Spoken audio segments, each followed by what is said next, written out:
어머니, 이번에 저희 월세로 옮기게 됐어요. 보증금이 조금 부족해서 그런데 2천만 원만 도와주시면 안 될까요? 그렇게 시작된 일이었습니다. 나이 예순을 넘긴 저는 지금껏 아들 부부 살림에 반찬이며 손주며 내 일처럼 챙기며 살았습니다. 그래, 젊은 것들 자리 잡기 전까지는 내가 좀 도와야지. 그렇게 생각하면서 말이죠.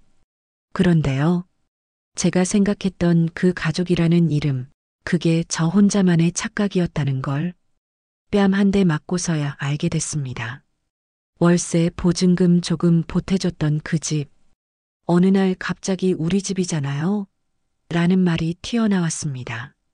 그 말이 제 귓가를 때리고 제 뺨까지도 때렸습니다. 저는요, 손주 보느라 허리 휘고 며느리 눈치 보느라 마음까지 휘었던 사람입니다. 근데 제가 한 건 도와준 거였지 주인 행세를 한 적은 단 한 번도 없어요. 그날 며느리가 저한테 뭐라고 했는지 아세요? 어머니가 좀 도와주셨다고 해서. 이 집이 어머니 집인 건 아니잖아요? 그 순간 제 안에 있던 무언가가 툭 부러졌습니다. 이제 와서 돌이켜보면요. 그 2천만 원보다 더 아까운 건 제가 스스로를 그렇게 쉽게 내준 마음이었습니다. 자, 오늘 제가 들려드릴 이야기는 며느리 부탁으로 집 월세 보태줬더니 뺨 맞고 계약 파기한 어머니의 이야기입니다. 그날도 평소처럼 이른 아침부터 반찬을 챙기고 있었어요. 딸한테 갈 장조림 하나, 손주들한테 줄 멸치볶음 하나. 그런데 전화 한 통이 걸려왔습니다. 며느리였어요. 반갑기도 했지만 어쩐지 목소리에 긴장이 느껴졌죠. 어머니, 혹시 잠깐 통화 괜찮으세요? 뭔 일인가 싶어 부엌 앞에 앉아 전화를 붙들었더니 며느리가 조심스럽게 말을 꺼냅니다. 저희 전셋집 계약이 곧 끝나거든요. 근데 이번에 전세가 너무 올랐어요. 결국 월세로 옮기기로 했는데 3천에 50이에요. 근데 보증금이 딱 2천만 원 모자라요. 도와주시면 안 될까요? 전세 대출을 상환하면 현금이 없어서요. 그 말을 듣는 순간 속이 턱 막히는 기분이었습니다. 또 돈인가? 솔직히 말하면 그때 이미 짐작했는지도 몰라요. 그냥 손주 반찬 때문에 연락 온 게 아니라는 걸. 며느리는 전에도 한두 번씩 생활비며 육아 도우미 돈이 부족하다는 식으로 말을 꺼냈었죠. 그때마다 저는 뭐라도 보태줬어요. 며느리가 육아한다고 오래 쉬고 있는 것으로 알고 있고 며느리 혼자 버티는 것도 안쓰러웠으니까요. 그런데 이번엔 규모가 좀 컸어요. 2천만 원이면 저한텐 적지 않은 돈이었습니다. 이 나이에 무슨 큰 돈이 있겠어요. 남편 없이 혼자 살아오며 모은 거라곤 몇 년째 깨지 않고 붙이고 있던 적금 하나, 그것뿐이었어요. 며느리는 말을 잇습니다. 어머니, 계약날이 얼마 안 남았어요. 제가 진짜 부탁드릴게요. 나중에 꼭 갚을게요. 그리고 그 순간 며느리는 아이를 품에 안고 영상통화를 걸어왔어요. 화면 속에 아직 기저귀도 못된 손주가 엄마 품에 안겨 잠들어 있는 모습이 보였어요. 그 모습을 보는 순간 제 마음이 무너졌습니다. 그래, 저 어린애 하나 잘 크자고 어른이 도와주는 거지. 그렇게 제 마음은 또 흔들렸습니다. 사실 그전에도 저 하나도 편히 못 산 인생이었어요. 결혼도 남들보다 일찍 했고 남편 병환으로 혼자 벌어 아이들 키웠고 딸 시집 보내고 나서야 이제 좀 살겠다 싶었죠. 그런데 막상 아들 내외 사는 거 보면 그마저도 쉽지 않다는 걸 알게 되더라고요. 고생하는 며느리 보면 안쓰럽고 손주 얼굴 보면 짠하고 며느리는 통화 말미에 이렇게 말했어요. 어머니 덕분에 정말 숨 좀 돌릴 수 있을 것 같아요. 다음 달부터는 어린이집에 맡기면 저도 다시 일할 수 있을 것 같고요. 그 말에 또다시 마음이 약해졌습니다. 전형적인 시어머니처럼 뭐든 끊고 잘라내는 그런 스타일이 아니었으니까요. 저는 언제나 내가 좀 더 보태면 이 아이들 삶이 좀 편해질 거야. 그런 생각이 앞섰어요. 그래서 결국 적금을 깼습니다. 은행 창구에서 해지서를 쓰며 저도 모르게 눈물이 찔끔 나더라고요. 40, 50 넘어도 자식들 뒤치다꺼리하며 사는 게 우리 세대 엄마들의 운명인가 싶었죠. 그렇다고 제가 뭘 바란 것도 아니었어요. 다만 이 돈이 며느리에게 도움이 되기를, 진심으로 고마워하는 마음 하나라도 남기를 바랐습니다. 그날 저녁 며느리는 고맙다며 전화를 한 통 더 했습니다. 어머니, 정말 감사합니다. 계약도 잘하고 왔어요. 우리 가족 평생 은혜 잊지 않을게요. 그 말 한마디에 제 마음도 조금은 놓였죠. 하지만 몰랐습니다. 그 전화 한 통이, 그 계약 잘했다는 말이 제 발로 함정으로 걸어 들어간 순간이었다는 걸. 앞으로 몇 달 뒤 저는 이 돈을 두고 말도 안 되는 소리를 듣게 될 줄은 상상도 못했습니다. 어머니, 여긴 제 집이에요. 계약서도 제 이름이고. 어머니가 뭘 그렇게 참견하세요? 그 서리빨 같은 말에 제 가슴이 철렁 내려앉게 될 줄은 몰랐던 거예요. 며느리가 계약서를 작성하는 날 시어머니도 함께 부동산을 찾았습니다. 그때까지만 해도 별 의심은 없었어요. 돈을 보태줬으니 당연히 이름 정도는 넣어줄 줄 알았고, 그래야 내 돈이 안전하다는 생각에 살짝 조심스럽게 말해봤죠. 나도 계약서에 이름 넣는 게 좋지 않을까? 혹시 몰라서 말이지. 그 말에 며느리는 웃으며 고개를 끄덕였습니다. 어머니, 당연하죠. 저도 그게 좋을 것 같아서요. 요즘 세상에 무슨 일이 생길지도 모르니까요. 그제야 마음이 놓였습니다. 아들 부부를 믿지 못하는 건 아니었지만 그래도 세상 일은 모르는 거니까요. 게다가 며느리가 먼저 나서서 이름 넣겠다고 하니 그런 말 듣는 것만으로도 괜히 미안해지는 기분이 들더군요. 그날 계약서 작성은 며느리가 주도했습니다. 부동산 중개인도 젊은 친구였고 전 아무 말 없이 며느리 옆에만 앉아 있었습니다. 계약서는 한 장 며느리 이름이 큼지막하게 인쇄되어 있었고 옆에 작게 제 이름이 입금자로 적혀 있었어요. 저는 그게 당연히 공동계약인 줄 알았죠. 아니, 그냥 단순히 보증금 제공자라고만 적힌 것도 중요해 보이진 않았습니다. 그땐 그저 아들네가 잘 살 수 있는 집이 생겼다는 안도감이 앞섰어요. 어머니, 집 보러도 같이 가실래요? 며느리는 계약이 끝난 뒤 저를 데리고 새로 옮길 집으로 향했습니다. 그 집은 아담하면서도 깔끔했어요. 햇빛도 잘 들고 손주들 뛰어놀 공간도 충분했죠. 여기 거실에 애들 매트 깔고 저쪽 방은 저희 부부가 쓰고요. 주방은 좀 좁지만 어머니 오시면 반찬 놓을 공간도 있어요. 며느리 말에 웃으며 고개를 끄덕였죠. 마음이 참 좋았어요. 이렇게 살림을 꾸릴 생각을 하다니 내가 도운 보람이 있구나 싶었습니다. 며칠 뒤 며느리가 집에 인사 겸 들렀습니다. 고맙다며 떡 한 상자를 건넸어요. 어머니 덕분에 정말 편하게 옮겼어요. 애들도 좋아하고요. 계약서 복사본도 여기요. 며느리가 봉투에 넣어 건넨 건 계약서 사본 한 장과 입금 내역 캡처 화면이었죠.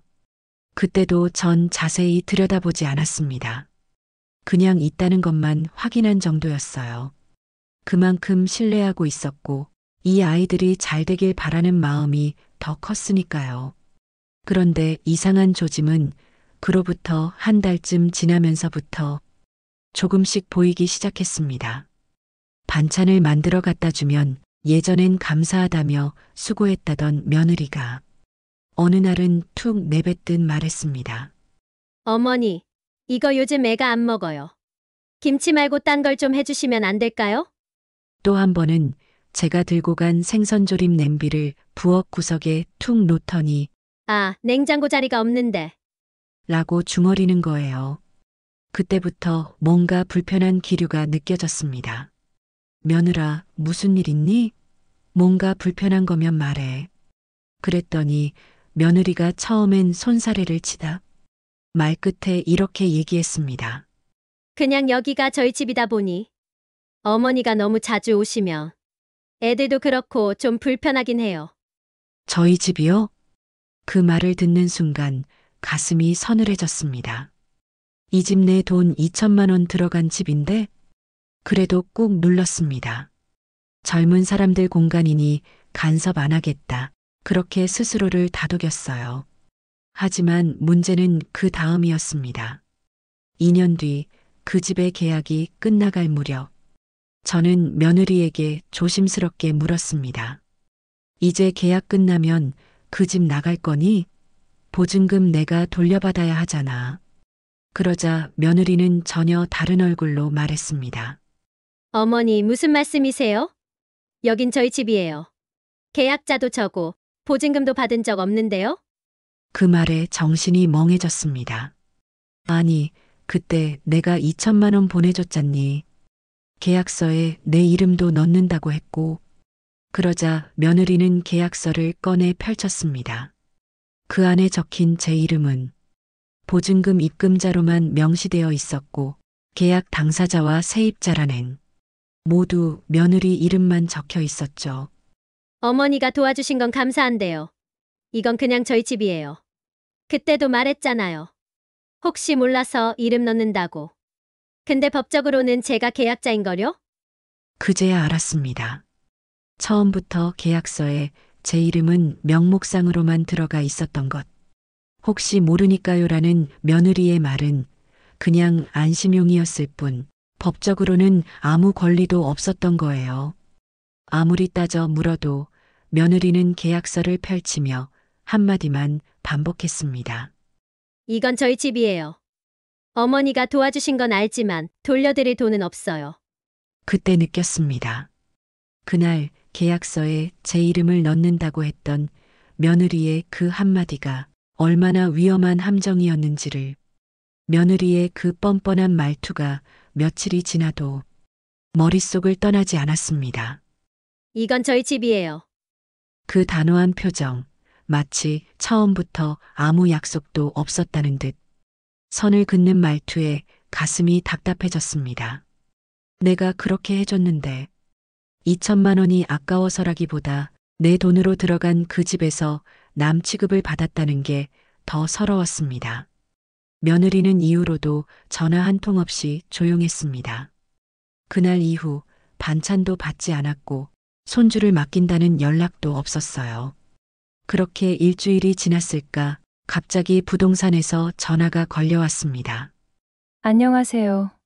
삼익빌라 계약하신 분 맞으시죠? 세입자분이 전등 고장났다며 문의하셔서 집주인 연락처 드리려는데 혹시 확인차 여쭤봅니다. 그 순간 뭔가 이상한 예감이 들었습니다.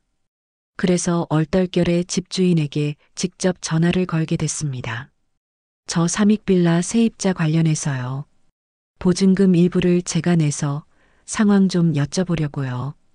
그러자 집주인의 첫마디에 저는 그만 얼어붙고 말았습니다. 며느리분이요. 처음부터 이 집은 자기네 거라고 하셨는데요. 그 말에 숨이 턱 막혔습니다. 네, 자기네 집이라고요? 그게 무슨 말씀이세요? 집주인은 그저 태연하게 말했습니다.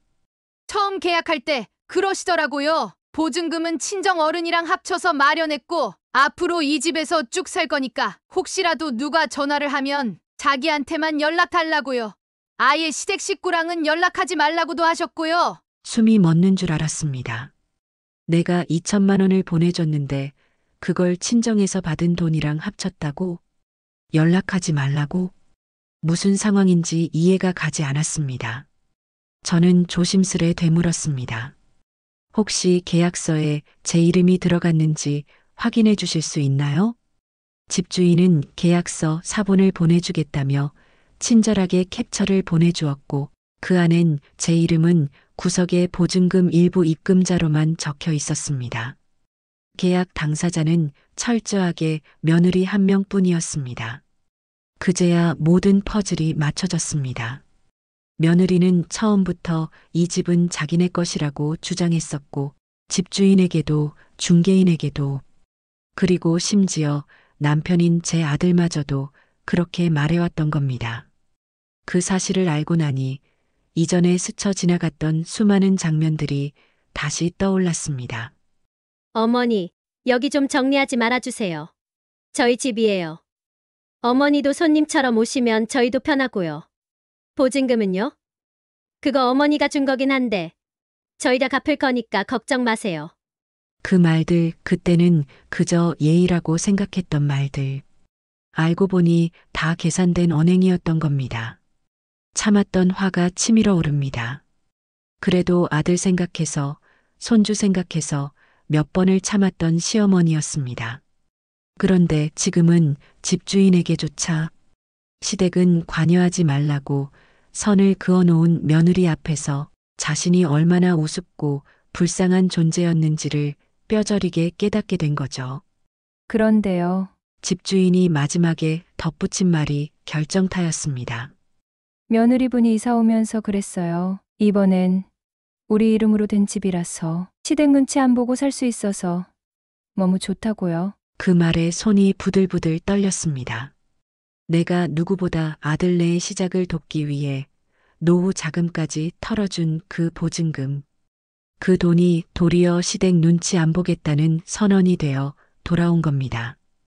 그날 밤 시어머니는 잠을 이루지 못했습니다. 냉장고에 반찬으로 가득했던 손주 생각이 나고 무릎 아파도 달려가 아이 안아주던 기억들이 주마등처럼 스쳐 지나갔습니다. 그리고 가슴 한켠에서 이런 말이 떠올랐습니다. 그래, 나는 그냥 돈만 주는 사람인가 보다. 어머니, 왜 남들 앞에서 그런 말씀을 하세요? 이 집 우리 집이에요. 갑작스런 며느리의 외침에 시어머니는 순간 아무 말도 할 수 없었습니다. 그날은 주말이라 손주 돌잔치 겸 지인 몇 분을 초대해 식사를 하던 자리였어요. 식탁 위에 차려진 음식들, 조심스레 자리를 잡은 사람들 사이로 서늘한 침묵이 흘렀습니다. 시어머니는 그저 웃으며 한마디 했을 뿐입니다. 그래도 여긴 내가 보증금도 좀 보탰는데 내 손자 돌잔치인데 나도 앞자리에 좀 앉았구나. 순간 며느리의 눈빛이 싸늘하게 식었습니다. 아니, 어머니. 보증금 좀 보태셨다고 이렇게 주인 행세하시면 곤란하죠. 앞으로 이런 자리에서 어머니가 우리 집처럼 행동하시면 곤란해요. 그러더니 이어지는 한마디. 여긴 우리 집이에요.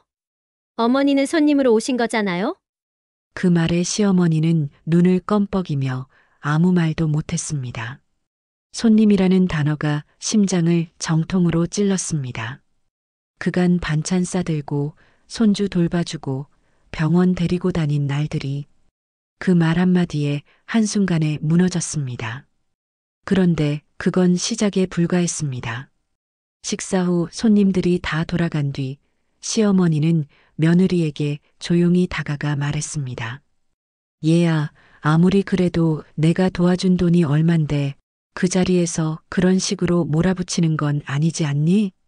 그 말이 끝나자 며느리는 목소리를 높이며 외쳤습니다. 어머니, 대체 그 2천만 원이 뭐라고?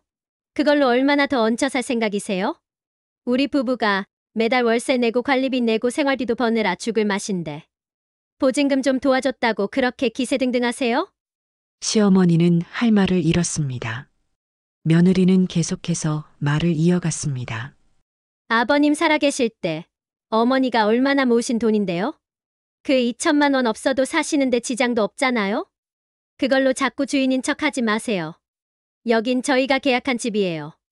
그제야 저도 말을 뱉어냈습니다. 그럼 내가 낸 보증금은? 그건 어떻게 할 건데? 지금까지 내가 애 봐주고 반찬 챙기고 한 건 생각도 안 해? 그 순간 며느리는 기가 막히다는 듯 웃으며 말했습니다. 아이고, 어머니. 그럼 그걸 돈으로 따지세요? 애 봐주신 거야 손주잖아요. 본인 손주.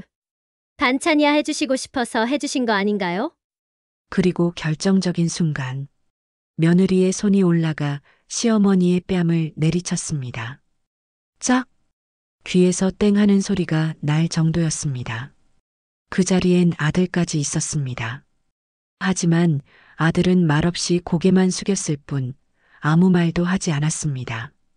며느리의 눈치를 보는 건지 아니면 지친 건지 저는 뺨보다 마음이 더 아팠습니다.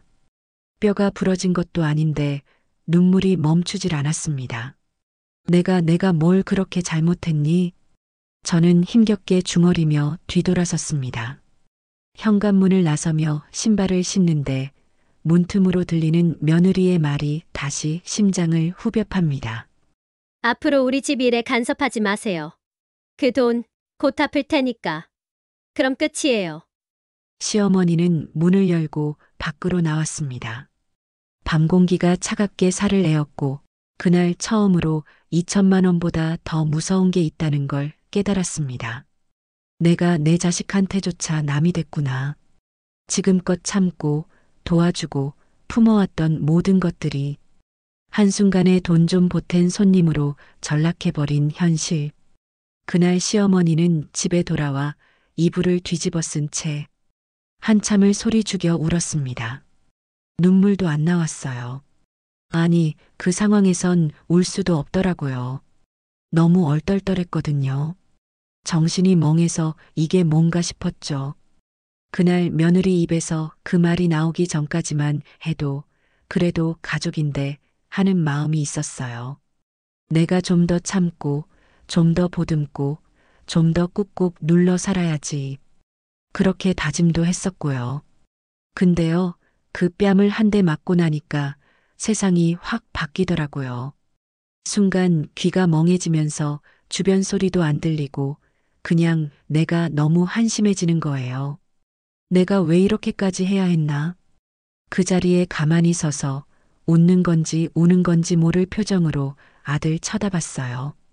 근데 그 아들놈 눈도 못 마주치더라고요.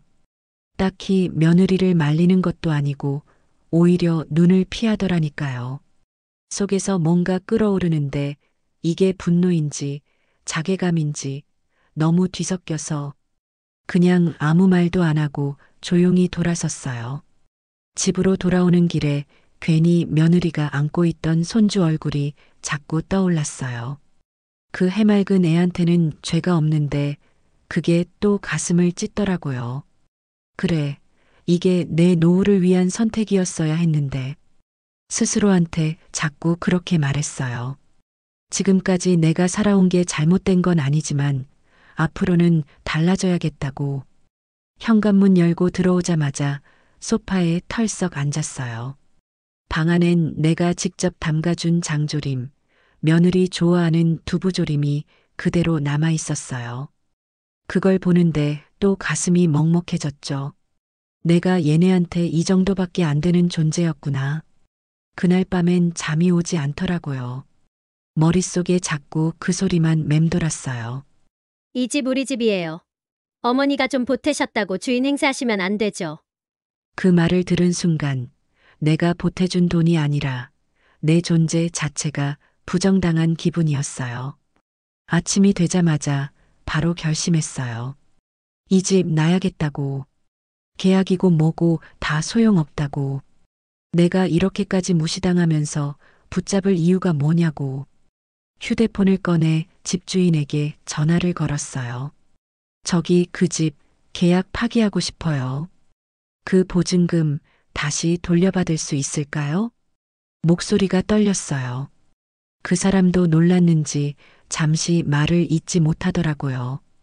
그 순간까지도 난 그래도 내 돈은 내 돈이겠지 하고 믿고 있었어요. 그게 그렇게 돌아올 줄은 몰랐죠. 예? 계약을 파기하시겠다고요? 집주인 목소리에 당황이 묻어났어요. 나는 침착하게 말했죠. 네, 사정이 좀 있어서요. 제가 보증금을 보탠 집이라 돌려주실 때 제 계좌로 보내주시면 될 것 같아서요. 그런데 그 순간 집주인이 난처하다는 듯 조심스럽게 말하는 거예요. 아, 어르신. 그게요. 전세보증금 전액은 이미 며느리분 계좌로 송금해드렸어요. 며칠 전에요. 순간 머릿속이 새하얘졌어요. 예, 뭐라고 하셨어요? 그게 무슨 말씀이세요? 계약자 명의가 며느리분이었고요. 그래서 자연스럽게 그 계좌로 입금된 거예요. 제가 따로 확인했을 땐 전액 며느리 명의라고 해서 숨이 턱 막히는 느낌이었어요. 아니, 내 돈 2천만 원이 들어간 계약인데 며느리 통장으로 전액 송금됐다고? 나는 아무 말도 못한 채 전화를 끊고 멍하니 앉았어요. 손이 벌벌 떨리더라고요. 바로 아들에게 전화를 걸었죠. 너희 전세금 다 돌려받았다며? 어머니한텐 왜 얘기 안 했니? 아들은 한참을 머뭇거리다 조용히 말하더군요. 그게 와이프랑 얘기해서 그 돈은 우리가 재투자하기로 했어. 나중에 갚을게. 뭐, 재투자? 그 돈이 너희 돈이야? 소리가 절로 커졌어요. 며느리는 아예 대놓고 말하더군요. 어머니가 그 돈 내주신 거 감사하죠. 근데 그걸로 집에 간섭하시고 계약에 끼어드시는 건 좀 아니잖아요. 우리 부부의 생활은 우리가 결정할게요. 순간 머릿속이 핑 돌았어요. 내가 언제 간섭을 했다고? 집 이름 넣어달란 것도 안 됐다고 해서 그냥 넘겼는데 며느리는 계약할 때부터 처음부터 이걸 노렸던 건지도 모르겠단 생각이 들더라고요. 아니, 그게 아니라 해도 최소한 나한테 보증금 들어왔다고 말 한마디는 해야 되는 거 아니냐고요. 2천만 원 그 돈, 내내가 원할 때마다 꺼내 쓸 만큼 가벼운 돈이냐? 나도 모르게 그렇게 말했더니 며느리가 뭐라는 줄 아세요? 어머니, 그러니까 그 돈이 우리 가족 사이에서 그렇게 무겁게 여겨질 거였으면 처음부터 안 도와주셨어야죠. 그 말 듣고 말문이 막히더라고요. 그럼 내가 도와준 게 죄란 말이냐? 내가 괜히 마음 약해서 괜히 손주 품에 안고 사정하는 내 얼굴 보고 흔들린 게 잘못이란 말이냐? 집주인 말대로면 그 돈은 이미 며느리 통장으로 넘어갔고 법적으로 나는 그냥 좋은 시어머니로 끝인 거예요. 계약서에 이름 넣어달라 했을 땐 괜찮다. 어머니 믿는다더니 결국엔 자기들끼리 다 해먹고 나는 호구가 돼버린 거죠. 그날 밤 다시 잠이 안 왔어요. 2천만 원 적은 돈 아니잖아요. 내 평생 모은 노후 자금 중 일부였어요. 그걸 그렇게 잊힌 돈 취급해버리는 그 애들한테 도대체 내가 뭘 잘못했을까요? 전화기 붙들고 몇 번이고 다시 집주인 번호를 눌렀어요. 혹시라도 다시 계약을 되돌릴 수 있을까 싶어서요. 근데 그건 이미 늦은 일이었죠. 보증금도 갔고 집도 나갔고 나는 손에 쥔 게 하나도 없는 사람이 돼 있었어요. 가족이라는 이름으로 당연한 듯 받아가고 그 뒤엔 이제 그만 간섭하세요란 말로 밀어내는 그 사람들. 그제야 뼛속 깊이 느꼈어요. 내가 너무 오래 착각하고 살았다는 걸요. 나는 며칠을 고민하다 결국 아들 집을 찾아갔습니다. 그동안 황혼 육아하느라 아침 저녁으로 들락날락하던 집인데 그날따라 현관 앞에 서 있는 내 발이 낯설게 느껴졌습니다. 초인종을 누르니 며느리가 나왔습니다. 어머니, 오셨어요? 그 말투 예전 같으면 반갑게 들렸겠지만 그날은 달랐습니다. 나는 조용히 거실에 앉았습니다. 그리고 아들을 불렀습니다. 이야기 좀 하자. 보증금 말이야. 아들은 나를 한번 보더니 슬쩍 시선을 피하며 말했습니다. 엄마, 그건 지난 일이잖아. 왜 이제 와서 그러세요? 순간 가슴이 철렁 내려앉았습니다. 뭐가 지난 일이야? 엄마 돈 2천만 원이 그냥 지난 일이냐? 아들은 고개를 갸웃하며 말했습니다. 그건 엄마가 자발적으로 도와준 거잖아. 우리가 부탁은 했지만 강요는 안 했잖아. 강요는 안 했다고요? 손주 안고 당장 내일 이사해야 된다며 울먹이던 그 며느리 얼굴이 눈앞에 아른거렸습니다. 아들아, 그러면 내 엄마한텐 한마디라도 했어야지.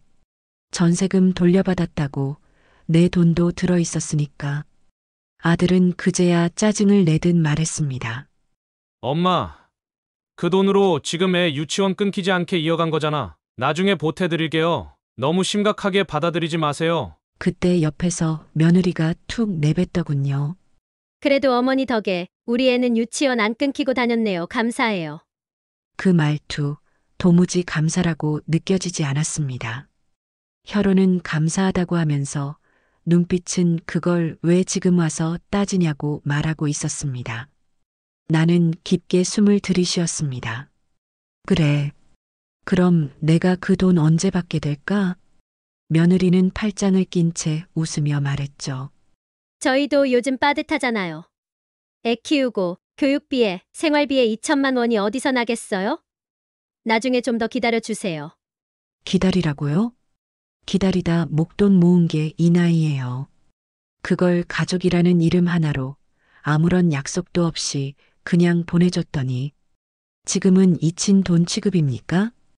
그럼 계약서에 내 이름도 넣자고 했을 때 왜 안 된다고 했니? 아들은 쓴웃음을 지으며 말했습니다. 그건 그땐 그냥 엄마가 너무 간섭하실까봐 그랬지. 이런 일 생길 줄은 몰랐고요. 결국 그 말 속 뜻은 하나였습니다. 처음부터 엄마는 그냥 돈만 대주고 간섭은 말아야 할 존재였어요. 그 순간 내가 얼마나 외롭고 쓸쓸한 위치에 있는 사람인지 알게 되었습니다. 사랑으로 내준 돈은 책임도 권리도 없는 공중에 흩어진 먼지 같은 거였습니다. 그동안 한 번도 그런 생각을 해본 적이 없었는데 그날 처음으로 머릿속에 스쳐간 한 문장이 있었습니다. 이게 내 자식이 맞나?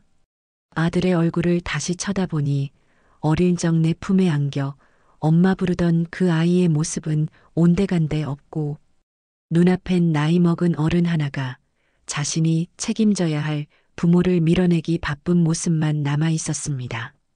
그래, 알았다. 그럼 이 일은 내가 따로 정리할게. 더 이상 얘기하지 말자. 나는 조용히 일어나며 말했습니다. 그 순간 며느리는 한마디를 덧붙이더군요. 어머니, 혹시 나중에라도 또 도움 필요하시면 미리 얘기해 주세요. 갑자기 이러시면 곤란하니까요.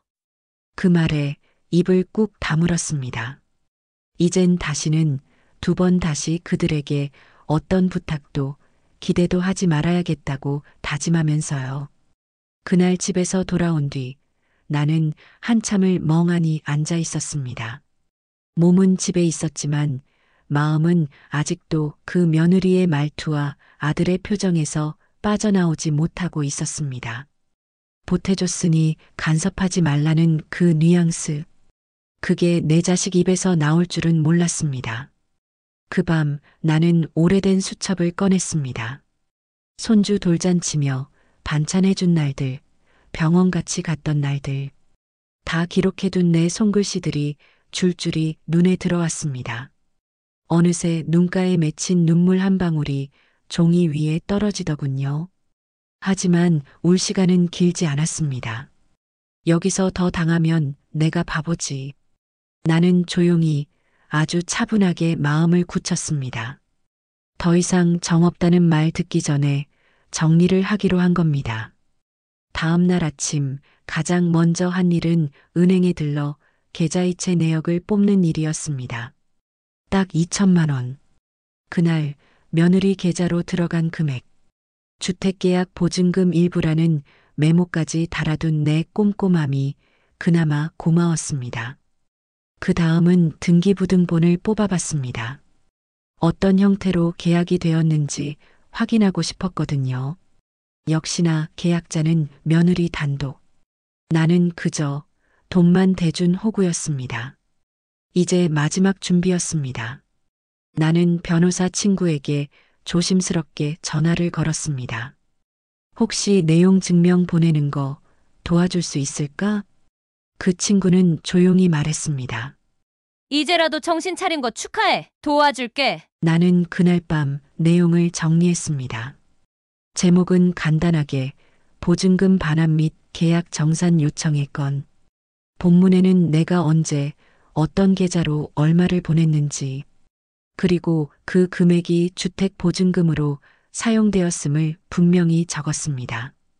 당시 계약은 귀하 단독 명의로 진행되었으나 보증금 일부는 본인이 제공하였고 이에 대한 반환을 요구합니다. 내용 증명 수령 후 7일 이내 정산이 이루어지지 않을 경우 법적 조치를 검토하겠습니다. 그리고 마지막 한 줄. 이제 이 일은 법대로 하겠습니다. 그 한 문장이 모든 감정을 눌러 담은 복선이자 선언이었습니다. 이건 협박도 아니고 감정 싸움도 아닙니다. 이제부터는 내가 내 돈을 지키기 위한 정당한 대응을 하겠다는 뜻이었습니다. 다음 날 우체국에서 등기로 내용 증명을 발송하며 내 손은 조금 떨리고 있었지만 마음만큼은 그 어느 때보다 단단해져 있었습니다. 며칠 후 며느리에게서 전화가 왔습니다. 처음에는 웃으며 말하더군요. 어머니, 이런 건 좀 심한 거 아니세요? 하지만 나는 웃지 않았습니다. 심한 건 내가 아니지. 내가 지금까지 얼마나 참았는지 내가 몰라서 그래. 그날 이후 며느리의 말투가 바뀌었습니다. 아들도 전화를 걸어오더군요. 엄마, 우리가 잘못했어. 그때는 몰랐어. 그냥 너무 벅차서 그랬어. 나는 말했습니다. 벅찼던 건 너희뿐이 아니야. 나도 늙은 몸 이끌고 너희 애 봐줬고 반찬 만들었고 돈도 줬어. 그런데 이제 와서 그게 당연했다는 듯 말하지 마. 이제부터는 나도 내 인생을 살 거야. 그 말 끝에 아들은 더는 아무 말도 하지 못했습니다. 내용 증명이 도착한 다음 날 며느리에게서 전화가 걸려왔습니다. 처음에는 받지 않으려 했습니다. 하지만 벨소리가 끊임없이 울리더니 어느 순간엔 카카오톡으로 메시지까지 날아왔습니다. 어머니, 제가 잠시 정신이 없었어요. 그땐 너무 힘들어서 그랬어요. 정말 죄송해요. 이어진 통화에서 며느리는 울먹이며 사정을 늘어놓았습니다. 애 키우느라 지쳐 있었고 남편이랑도 자주 싸웠고 그때는 그냥 아무 생각도 안 났어요. 그걸 왜 이제 와서 말하니? 나는 담담하게 물었습니다. 며느리는 한숨을 내쉬더니 한마디를 덧붙였습니다. 그날 어머니가 계약 이야기 꺼내셔서 너무 화가 났어요. 저도 모르게 손이 나갔네요. 그 말을 듣고 나는 허탈한 웃음이 나왔습니다. 손이 나간 게 문제였지. 말이 나갔으면 대화로 풀 수 있었지 않겠니? 내가 뺨을 때린 순간 나도 널 가족으로 생각하지 않기로 마음먹었다. 그 한 대가 내 마음의 문을 닫아버렸어. 그녀는 한참을 조용히 있더니 또 울기 시작했습니다. 어머니, 저희 요즘 형편이 너무 안 좋아서 그래요. 그 돈 조금만 천천히 드리면 안 될까요? 저도 애엄마인데. 나는 그제야 단호히 말했습니다. 나도 애 엄마였어. 너처럼. 근데 나는 누구한테 뺨 때리며 살진 않았다. 너도 애 엄마면 적어도 아이 앞에서는 부끄러운 짓 하지 말았어야지. 통화는 그렇게 끝났습니다.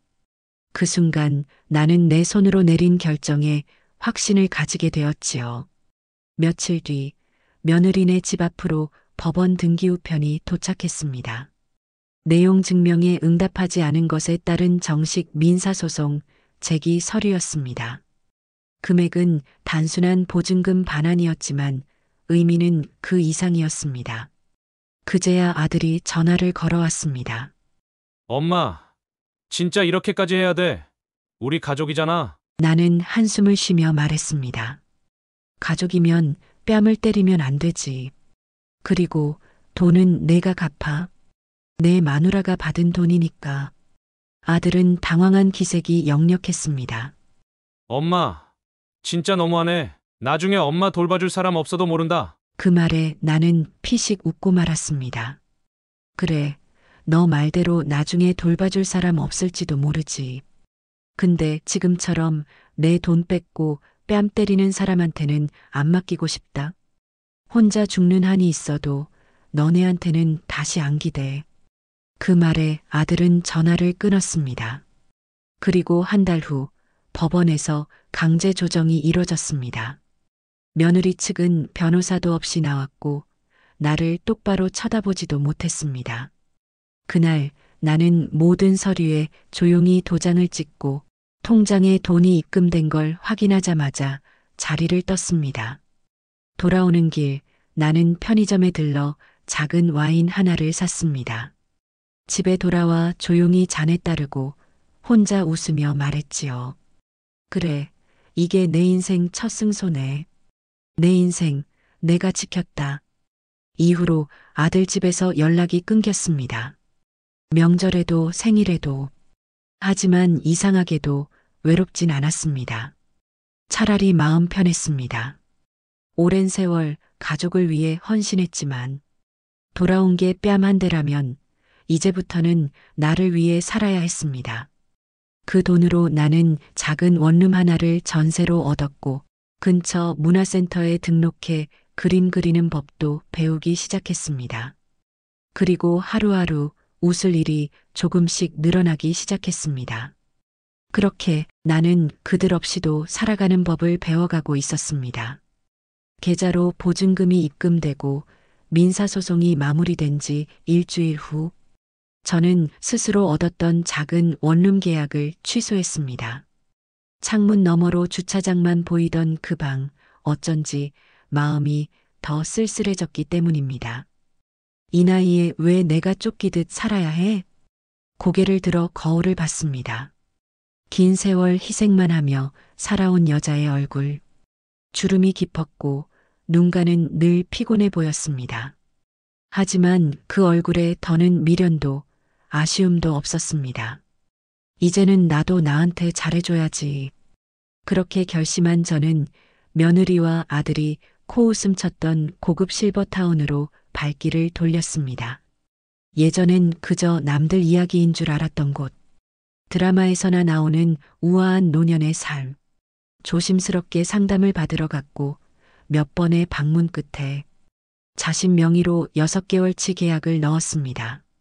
누구 도움도 없이 내 힘으로 여기 들어왔어요. 서류에 도장을 꾹 눌러 찍던 손끝이 떨리기는커녕 단단했습니다. 이후 어머니는 짐 정리 대신 인생 정리에 돌입했습니다. 10년 넘게 애지중지 챙겼던 손주 사진도 며느리가 생일마다 사줬던 조악한 선물들도 모두 박스에 담아 고이 접었습니다. 이제는 과거로도 선물로도 내 마음 흔들 수 없을 거야. 첫날 실버타운에 입주한 저녁 식당에 내려가 혼자 따뜻한 국과 나물 반찬을 받아들고 앉았습니다. 옆자리엔 비슷한 또래의 할머니가 먼저 말을 걸었습니다. 어디서 오셨어요? 쓸쓸하게 웃으며 대답했더니 그 할머니는 말없이 손을 잡아줬습니다. 여긴 다 그런 사람들이에요. 그래도 여긴 괜찮아요. 마음 편하게 살아도 되는 곳이거든요. 그 말에 울컥했지만 눈물은 참았습니다. 이제는 울고 싶어도 혼자이지 않다는 걸 느꼈기 때문입니다. 며칠 뒤 아들한테서 문자가 왔습니다. 엄마, 손주 보고 싶지 않아요? 다시 생각해보면 안 돼요? 저는 천천히 답장을 썼습니다. 보고 싶을 땐 사진 보면 돼. 그리고 나는 이제 나를 위해 살기로 했단다. 사진 속 손주는 여전히 귀여웠지만 더는 그 아이를 키우는 도구로 이용당하고 싶지 않았습니다. 새벽이면 산책로를 걷고 낮이면 그림반에 나가 수채화도 배우기 시작했습니다. 한 번도 해보지 못했던 하고 싶었던 것들을 이제야 펼쳐나가기 시작한 겁니다. 내가 번 돈, 내가 쓸 거야.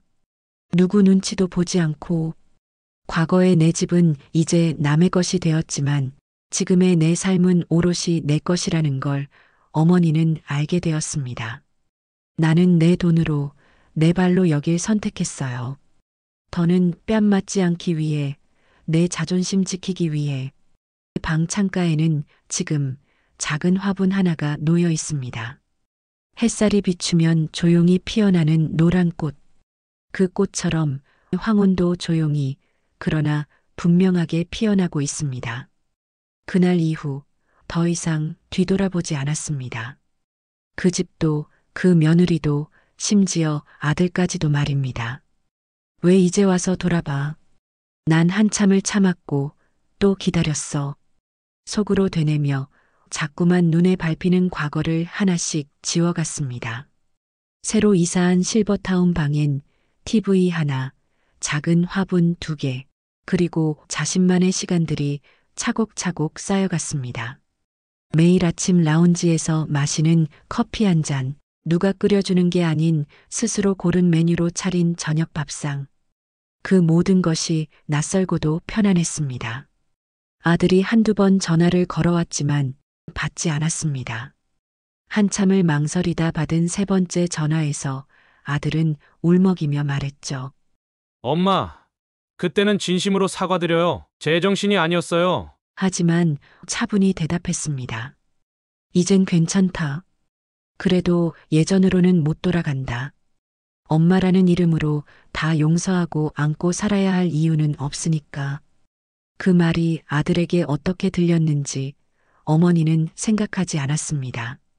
그저 이제라도 스스로를 위한 삶을 시작했다는 사실에 만족했습니다. 젊은 날 가족을 위해 뭐든 바쳤고 늙어서는 계산기처럼 취급받았던 자신이 이제는 나라는 사람으로 살아가고 있다는 걸 조용히 그리고 단단하게 확인하고 싶었을 뿐입니다. 그리고 문득문득 떠오르던 그날의 뺨. 살아오며 누구에게 맞은 적도 없었는데 자식에게 보탰던 돈으로 도움 줬던 마음으로 그렇게 맞아야 했던 현실이 이제는 눈물이 아닌 경계의 이유가 되었습니다. 내가 허락하지 않는 이상 그 누구도 이제는 내 삶에 발을 들이지 못할 거야. 스스로의 벽을 세운 저는 그 안에서 평온을 찾았습니다. 어느 날 실버타운 정원 벤치에 앉아 햇살을 맞으며 작은 손거울을 꺼내보고 고개를 끄덕이며 웃었습니다. 이 얼굴이 참 많이 울었지. 그래도 이제는 웃을 일이 더 많았으면 좋겠다. 어머니의 마지막 선택은 누구에게서도 눈치 보지 않고 누구에게도 휘둘리지 않는 삶이었습니다. 그리고 그 선택은 비로소 내 집을 잃고 나서야 내 삶을 되찾은 여자의 가장 단단한 복수이기도 했습니다. 구독과 좋아요는 큰 힘이 됩니다. 오늘의 사연이 공감되신다면 댓글로 의견을 남겨주세요.